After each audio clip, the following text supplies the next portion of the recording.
অসাংবিধানিক কাজ করছি না। ভারতের সংবিধানকে সম্মান জানিয়ে প্রত্যেকটা ধর্মাবলম্বী মানুষের নিজের নিজের অধিকার আছে। কেউ চার্চ বানাতে পারে, কেউ গির্জা বানাতে পারে, কেউ মন্দির বানাতে পারে। আমরা মুসলমান যারা, তারা আল্লাহর ঘর মসজিদ বানাতে পারে।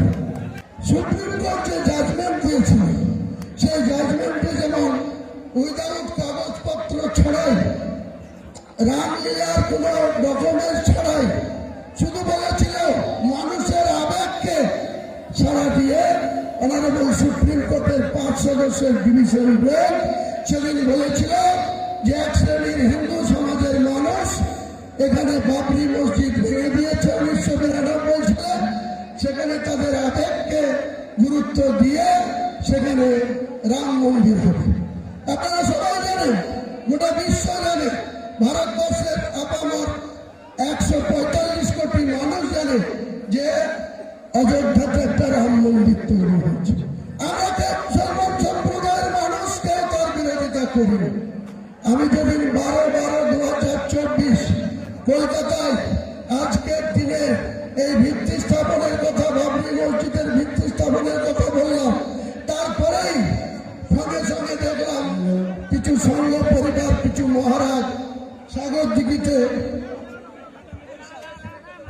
দিঘিতে একটা রাম মন্দিরের আবার শিলান্যাস করল। আমরা তো বাধা দিতে যাইনি। আজকের দিনে এখানকার একজন বিজেপির নেতা, আগে জেলা সভাপতি ছিল, এখন রাজ্য কমিটিতে আছে, সাকারাম সরকার, তিনি সঙ্গে সঙ্গে বললেন বহরমপুরের কোনো জায়গায় রাম মন্দির করবো।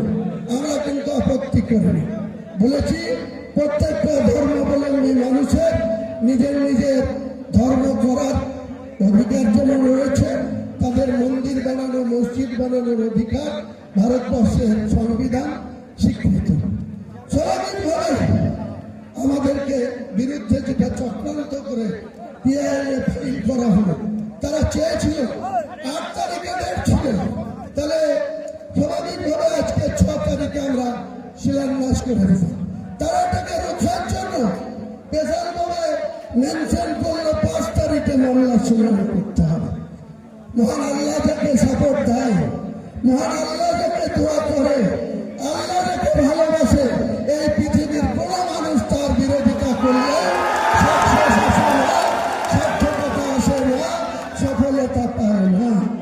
আজকে ভারতবর্ষে 145 কোটির মধ্যে 40 কোটি মুসলমানের বাস। এই বাংলায় 11.5 কোটির মধ্যে 4 কোটির বেশি মুসলমানের বাস। সেখানে আমরা একটা বাবরি মসজিদ করতে পারবো না? এত বড় হিম্মত! আমার মাথার দাম ঘোষণা করা হচ্ছে 1 কোটি টাকা।